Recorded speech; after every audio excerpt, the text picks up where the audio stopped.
Hola, pues soy Javier y estudio informática aquí y la charla esta pues va de espiar procesos en Linux y bueno, esta es un poco una historieta de este verano. Pues antes de este verano, como...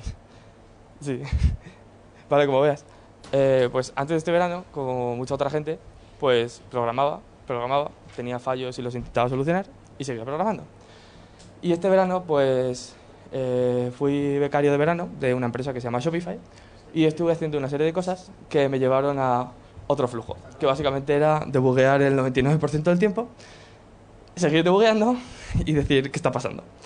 Entonces, bueno, como todos sabemos, bueno, o no, casi todas las cosas que hacemos con nuestros programas, o muchas de ellas, son llamadas al sistema, syscalls, ¿no? Entonces, pues, cada vez que interactuamos con network, ficheros, alocamos o dealocamos memoria, o usamos threads o mutex o cualquier otra cosa, a no ser que sean de otro tipo, pero normalmente interactuamos con el sistema operativo. Entonces, ¿qué pasa? Hay muchas veces que hay cosas que salen mal usando nuestros programas que hacen llamadas al sistema, que son, yo diría, la mayoría de ellos. Y entonces, pues, voy a hablar de cosas que me han pasado este verano relacionadas con esto. Entonces, pues, la primera es qué pasa o cuando un proceso se queda parado sin motivo aparente y cómo poder debuguearlo o ver qué está pasando. El segundo va de algo muy sencillo, que es escribir un fichero, pero ver que no está escribiendo nada. O que, por ejemplo, lo está escribiendo en otro lado. Por ejemplo, en servidores o clientes, que los sockets no reciban o envíen un solo byte. Que estén como si nada pasara por el cable, básicamente. Y luego, uno que me molestó bastante, luego os contaré por qué, fue hacer un programa que debería solamente usar unos cuantos descriptores de ficheros, en este caso era uno, y que sin embargo pues se quedaba sin descriptores de fichero y bueno, pues eso no era bonito. Y luego, esto lo mencionaré por encima, primero porque, bueno, no sé apenas nada de nada, pero de esto sé aún menos, pero algunas técnicas que hay para cuando la CPU, el disco, la memoria, cuando usamos un programa son demasiado altas, cómo podemos intentar debuguearlo. Esto apenas sé nada, pero lo comentaré porque me parece muy interesante y son cosas que pues ahora mismo me estoy mirando.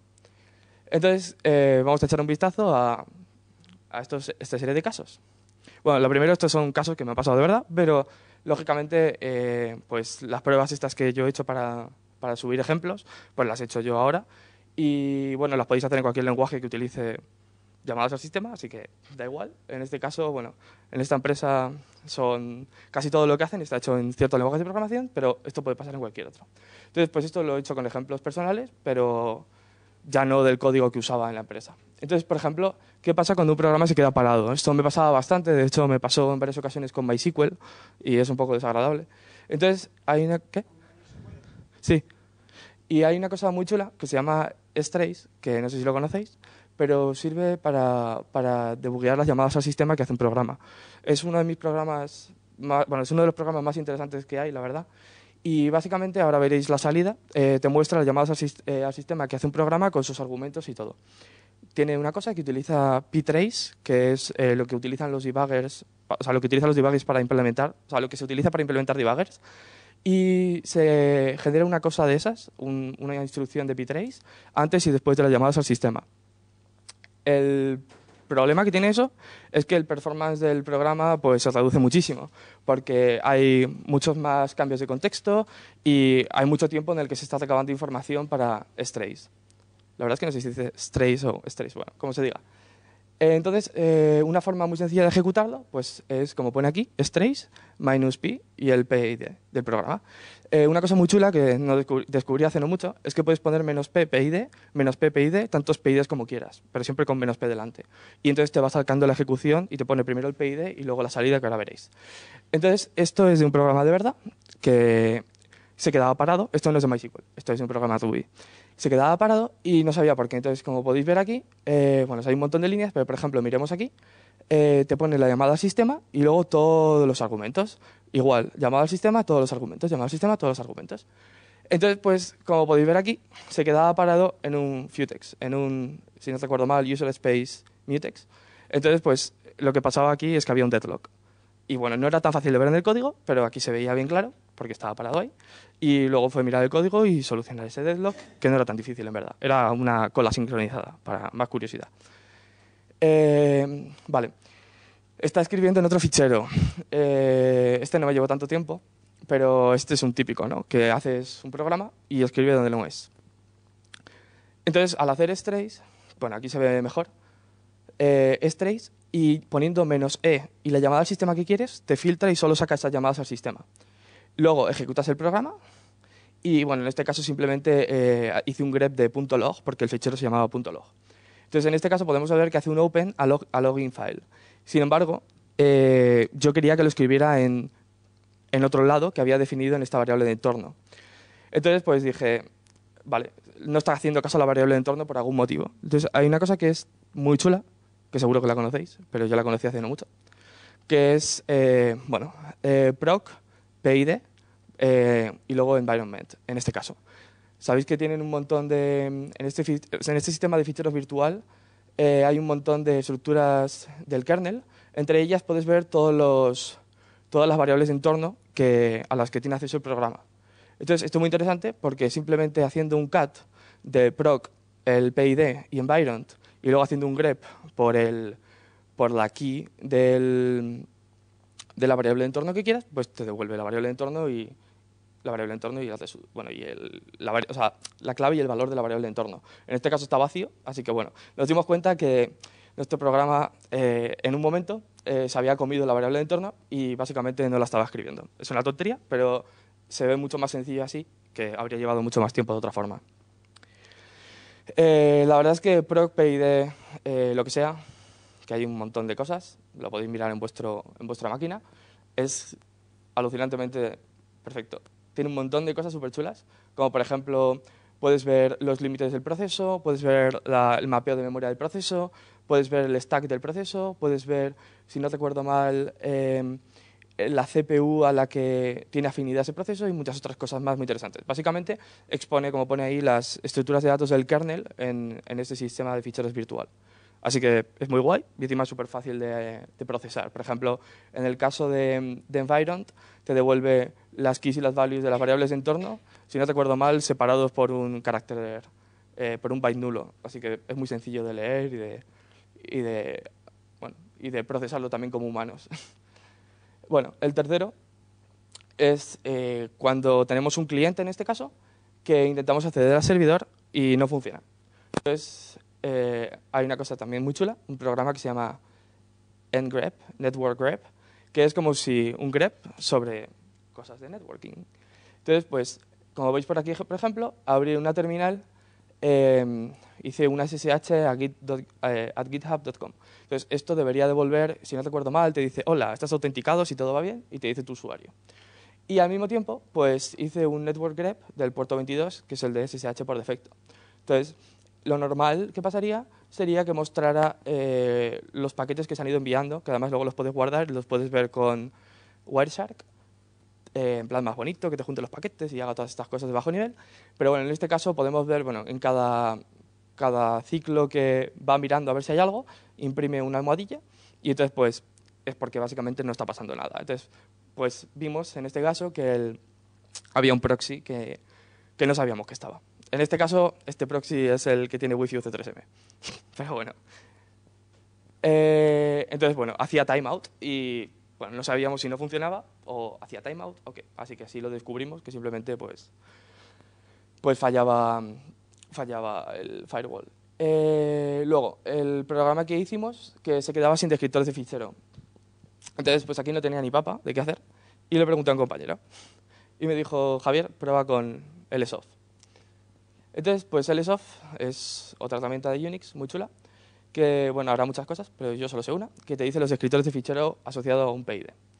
Entonces, en este caso, lo probé, ejecuté lsof, -p y mi PID, y bueno, dio este bonito resultado, no este mismo, porque he hecho uno mío, pero básicamente tenía miles y miles de líneas creando ficheros de este tipo. Y bueno, esto era muy, muy extraño. Esto sí que me llevó bastantes días de debuguear porque, sorpresa, era un bug de una librería en Ruby escrita en C, que no liberaba bien los ficheros. La la última, que ya como ya os he dicho es de la que menos sé, pero me parece muy muy interesante, es qué pasa cuando tu proceso gasta mucha más CPU o accede demasiado a disco y no sabes por qué o tarda mucho y el gasto de memoria es muy elevado, entonces pues tu máquina pues, es un recurso limitado, eso tiene consecuencias bastante desastrosas y además el emoji no ha salido.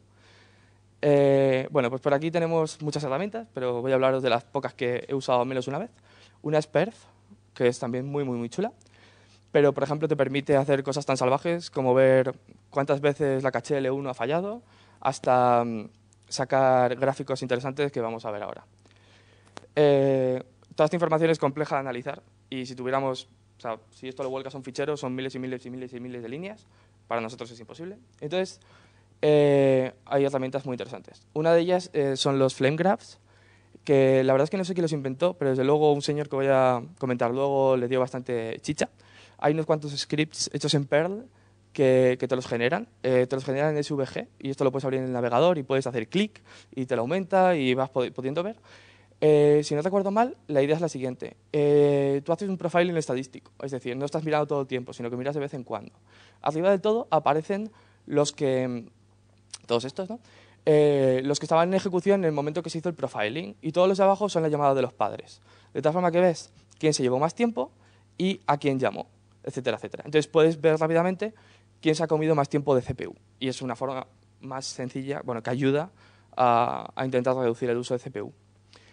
Hay una cosa también chulísima, que es que si tienes Linux, bueno, desde Linux 4.1 hay una cosa interesante, que son los BPF Compiler Collection, BCC se llama, que básicamente es hacer kernel tracing con baja penalización de rendimiento. Permite cosas muy salvajes, como una cosa que voy a enseñar luego, de decirle, pues para este proceso, dime cuántas veces se ha llamado a malloc y cuántos bytes se han pedido, y sin apenas pedir performance, o sea, perder performance. Se puede hacer eso o cualquier otra cosa, es una salvajada y es muy chulo.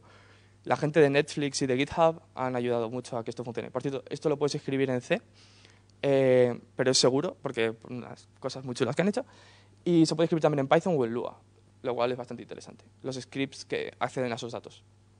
Por ejemplo, una cosa interesante son los mapas de latencia que se pueden hacer de disco, en el cual se ve claramente cuáles son las latencias altas. Bueno, sale un poco cortado, pero las latencias altas están aquí, las bajas están aquí, y como veis, pues aquí se ve que hay un patrón, ¿no? Y aquí hay otro. Entonces, esto, por ejemplo, se ha sacado con esto de BCC, y bueno, y la cosa que permite, no sé exactamente cuál es la penalización, pero la penalización no es muy alta, que eso es interesante. No es como lo otro, que te baja el rendimiento en un 50% y no se puede ejecutar en producción. Una que es un clásico, sobre todo si estás haciendo prácticas en C o en C++ o trabajas de esto, pues Valgrind con leakcheck para ver si estás perdiendo memoria. Todo esto muchos de nosotros lo sabemos, aunque sea por la universidad. Y bueno, pues ¿qué he aprendido? Pues todas las herramientas de Unix son bastante chulas. Hay un montón que todos los días descubro. Cada vez que me meto en proc y echo un vistazo, veo más cosas. La verdad es que me conozco como un 1% de eso, o menos. O sea que todo esto es bastante interesante. Luego escribo muchísimos bugs, así que es importante, sobre todo si escribes muchos bugs, ser mejor debugueando y tener mejores herramientas. Y bueno, una cosa que aprendí allí por la fuerza bruta es que todo lo que puede fallar va a fallar y de formas asquerosas, pero eso a veces es divertido. Así que eso es todo, pero aquí os dejo, lo subiré por ahí a Twitter o algo, algunos enlaces. Este es el enlace de IOVisor, que es el proyecto de este BCC que he comentado. Luego hay una ingeniera de Stripe, Julia Evans, que habla muchísimo sobre estos temas, lo hace de forma muy interesante, tiene scenes y además, pues eso, os recomiendo que veáis sus presentaciones y tal. De hecho, me he inspirado en la estructura en ella porque es muy, muy buena ingeniera. Bueno, la wiki de Perf. Brendan Gregg es un ingeniero de performance de Netflix. Tiene muchísimas, o sea, su blog es como infinito. Tiene millones de cosas. Ha hecho muchísimas cosas importantes por el BCC, por los... bueno, es el que hizo el script de Perl de los flame graphs y muchas otras cosas. Aquí tenéis algo de sintaxis de los Berkeley Packet Filters, que son interesantes también para todas estas cosas. Y luego las man pages, pues también están bien. Así que nada, eso es todo. Gracias. Espera. Sí, sí. Lo de perf, que no me ha quedado claro. Que en qué. Sí. A ver, como he dicho, no lo he usado muchísimo, pero te permite sacar de la CPU y de los contadores de software, o sea, de los contadores hardware de la CPU y de contadores de software, estadísticas sobre el rendimiento del kernel de Linux. Por ejemplo, algunas de las cosas, como he dicho, son sacar los hits versus misses de diferentes cachés de la CPU. Por ejemplo, también puedes ver accesos a memoria, puedes sacar estos flame graphs de CPU y muchas cosas más muy interesantes. O sea, tiene muchísimas características y posibilidades de las cuales apenas conozco. Así que mucho más de eso no te puedo decir. Pero la wiki, míratela si quieres, porque ahí explican todo muy bien. Tengo una curiosidad, sabiendo un poco de este tema. Este tipo de herramientas que has mostrado, ¿se utilizan solo, digamos, para que un humano vea dónde la está liando o se integran dentro de algún tema de QA? O sea, ¿son las mismas herramientas que se están usando en QA o los QAs tienen unas herramientas apropiadas para ver este tipo de procesos que consumen, etcétera, etcétera? Pues la verdad es que no tengo ni idea, porque, bueno, en esta empresa donde he estado no tienen QAs. Por un motivo, los ingenieros de software son los QAs. O sea, son los responsables de que su código sea production ready, esté preparado para todo, y son los que mejores conoces en código, a fin de cuentas. Esa filosofía a mí me gusta, y aparte yo no tengo mucha experiencia en el mundo de la empresa, aparte de algunas becas, así que no puedo opinar mucho, pero a mí su forma de verlo me parece bien. O sea, me parece que tener departamentos que no conozcan, bueno, departamentos o grupos o lo que sea, que haya como un implementador y un testeador y una persona de QA, pues no me parece lo más eficiente. Entiendo que para empresas gigantescas pues igual no quede otra, ¿no? O que tenga sus ventajas, pero no sé, a mí me parece interesante cómo lo hacen y la verdad es que me parece un modo bastante apropiado de hacer las cosas. Pero vamos, tampoco puedo, no es un estudio científico, es simplemente mi opinión. Así que tampoco sé si se usa en QA. Intuyo que, evidentemente, si los ingenieros de QA necesitan debuguear un problema, estas herramientas son necesarias. Una cosa que no he dicho, que es muy importante en mi opinión, es que esto no es solamente para gente que hace sistemas. Es que si programas web, por ejemplo, que parece como más alejado, es que todos usamos servidores en web, todos leemos ficheros, todos escribimos en sockets, todos hacemos de todo. Entonces, pues, yo creo que puede venir bien, pues, hagas lo que hagas mientras escribas programas que interactúen con el sistema operativo, que siempre. Bueno, no siempre, pero casi siempre. Nada. ¿Alguna más?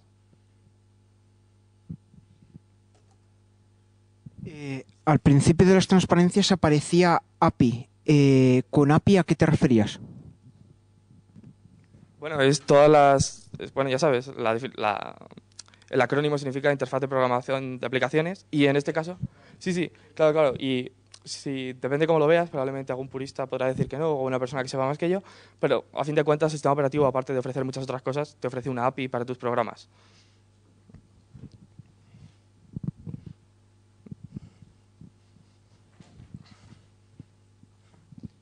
Un par de cositas, aunque requieren que vuelvas hacia atrás las diapositivas. En la parte de el problema de SSH. Sí. Es simplemente que no lo había visto bien, entonces No sé dónde estaba. ahí. Vale, realmente ngrep es grep. Casi. No. Vale. Sí. Pues ngrep es como, probablemente no sea exactamente igual, pero la idea es parecida a como si hicieras ¿cómo se llama? Espera. TCP-dump, exacto. Un TCP-dump y luego un grep. ¿Que tiene más cosas? Probablemente. Y le puedes pasar muchas opciones, como por ejemplo, analiza la interfaz 22, perdón, el puerto 22, tal interfaz. No analices el puerto 22, pero sí todos los demás. Tiene un montón de opciones así. Y es muy interesante porque normalmente, por ejemplo, en TCP-dump, que tampoco lo he usado tanto, lo he usado un par de veces. No me acuerdo exactamente las opciones, pero bueno, esto tiene la gracia de que te hace el grep. Espera. No, en la parte esta que has comentado de /proc, /pid. No sé dónde estaba, la verdad. Ya ahora mismo tampoco. ¿No está por aquí? Creo que estaba antes.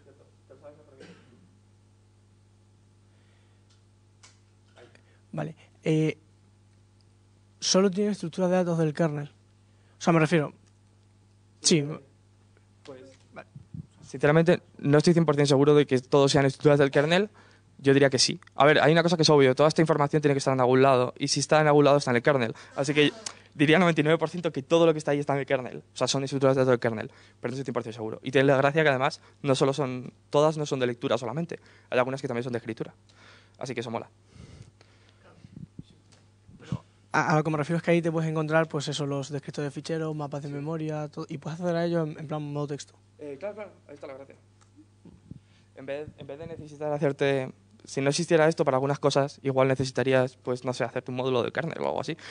No lo sé, no lo sé exactamente. No he llegado a tan profundo. Pero vamos, está muy bien porque, por ejemplo, una de las cosas que permite, que no he mencionado, pero es muy chulo, no sé si está por aquí, mira, sí, está aquí. Pues dentro de esa carpeta están descriptores, o sea, hay archivos con el inodo, bueno, con el descriptor de fichero. Perdón, dentro de ahí están todos los inodos todos los descriptores de fichero que tiene el programa, y dentro de ellos puedes ver los inodos y puedes ver muchas más cosas. No sé si es justo en FD o en FD Info, no me acuerdo de cuál de los dos, pero puedes ver un montón de cosas. Incluso algunos de ellos tienen un enlace simbólico al fichero original, que no sé cuál de los dos es. No me acuerdo. Aprovechando que está esa transparencia, PID, que no me ha quedado claro lo que es. Pues el PID es el Process ID, es el identificador único del proceso.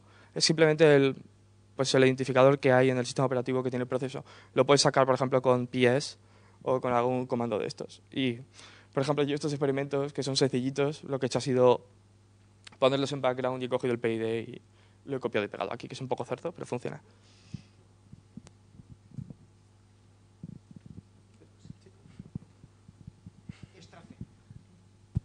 Strace. Sí, pues sirve para ver las llamadas al sistema que hace un programa. Por así decirlo, espía, que de ahí viene el título de la charla. Bueno, muchas de estas cosas lo hacen. Espía qué llamadas al sistema hace tu programa, te las imprime y te dice todos sus argumentos.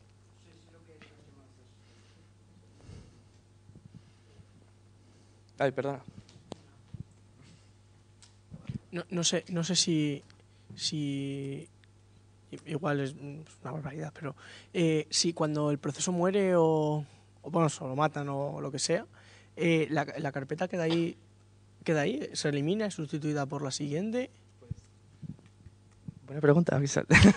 Pues no sé si se elimina, o sea, cuando el proceso hace exit, por ejemplo, dices. Entiendo que se eliminará, pero me imagino, esto es imaginación, que no se eliminará automáticamente, sino que igual, no sé, si esto es un enlace simbólico o alguna historia lo desapuntará, porque hacerlo como en el momento quizás un poco... Pero no sé cómo lo hace, la verdad, no tengo ni idea. Pero vamos, es cuestión de experimentar o mirarte el código fuente del kernel.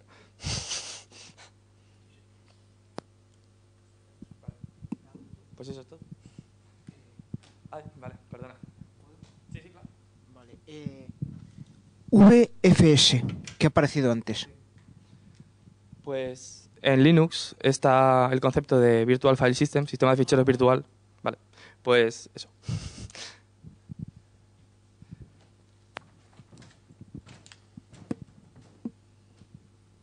¿Procedes, Axel? O... Bueno. Gracias. Entonces, por ejemplo, ¿qué pasa cuando un programa se queda parado? Esto me pasaba bastante, de hecho me pasó en varias ocasiones con MySQL y es un poco desagradable. Entonces, hay una... ¿Qué? Sí. Y hay una cosa muy chula que se llama strace, que no sé si lo conocéis, pero sirve para debuguear las llamadas al sistema que hace un programa. Es uno de mis programas... es uno de los programas más interesantes que hay, la verdad. Y básicamente, ahora veréis la salida, te muestra las llamadas al sistema que hace un programa con sus argumentos y todo. Tiene una cosa que utiliza ptrace, que es lo que utilizan los debuggers, o sea, lo que utilizan los debuggers para implementar, o sea, lo que se utiliza para implementar debuggers. Y se genera una cosa de esas, una instrucción de ptrace, antes y después de las llamadas al sistema. El parado, sin motivo aparente, y cómo poder debuguearlo o ver qué está pasando. El segundo va de algo muy sencillo, que es escribir un fichero, pero ver que no está escribiendo nada. O que, por ejemplo, lo está escribiendo en otro lado. Por ejemplo, en servidores o clientes, que los sockets no reciban o envíen un solo byte. Que estén como si nada pasara por el cable, básicamente. Y luego, uno que me molestó bastante, luego os contaré por qué, fue hacer un programa que debería solamente usar unos cuantos descriptores de ficheros, en este caso era uno, y que sin embargo pues se quedaba sin descriptores de fichero y bueno, pues eso no era bonito. Y luego esto lo mencionaré por encima, primero porque... Bueno,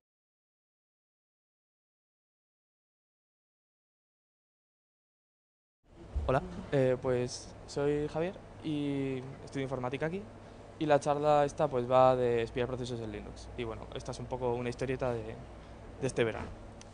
Pues antes de este verano, como... Sí, vale, como veas. Pues antes de este verano, como mucha otra gente, pues programaba, tenía fallos y los intentaba solucionar y seguía programando. Y este verano, pues fui becario de verano de una empresa que se llama Shopify y estuve haciendo una serie de cosas que me llevaron a otro flujo, que básicamente era debuguear el 99% del tiempo, seguir debugueando y decir qué está pasando. Entonces, bueno, no sé apenas nada de nada, pero de esto sé aún menos, pero algunas técnicas que hay para cuando la CPU, el disco, la memoria, cuando usamos un programa son demasiado altas, cómo podemos intentar debuguearlo. Esto apenas sé nada, pero lo comentaré porque me parece muy interesante y son cosas que pues ahora mismo me estoy mirando. Entonces, vamos a echar un vistazo a esta serie de casos. Bueno, lo primero, estos son casos que me han pasado de verdad, pero lógicamente pues las pruebas estas que yo he hecho para subir ejemplos, pues las he hecho yo ahora y bueno, las podéis hacer en cualquier lenguaje que utilice llamadas al sistema, así que da igual. En este caso, bueno, en esta empresa son casi todo lo que hacen está hecho en ciertos lenguajes de programación, pero esto puede pasar en cualquier otro. Entonces, pues esto lo he hecho con ejemplos personales, pero ya no del código que usaba en la... bueno, como todos sabemos, bueno, o no, casi todas las cosas que hacemos con nuestros programas, o muchas de ellas, son llamadas al sistema, syscalls, ¿no? Entonces, pues, cada vez que interactuamos con network, ficheros, alocamos o dealocamos memoria, o usamos threads o mutex o cualquier otra cosa, a no ser que sean de otro tipo, pero normalmente interactuamos con el sistema operativo. Entonces, ¿qué pasa? Hay muchas veces que hay cosas que salen mal usando nuestros programas que hacen llamadas al sistema, que son, yo diría, la mayoría de ellos. Y entonces, pues, voy a hablar de cosas que me han pasado este verano relacionadas con esto. Entonces, pues, la primera es, ¿qué pasa cuando un proceso se queda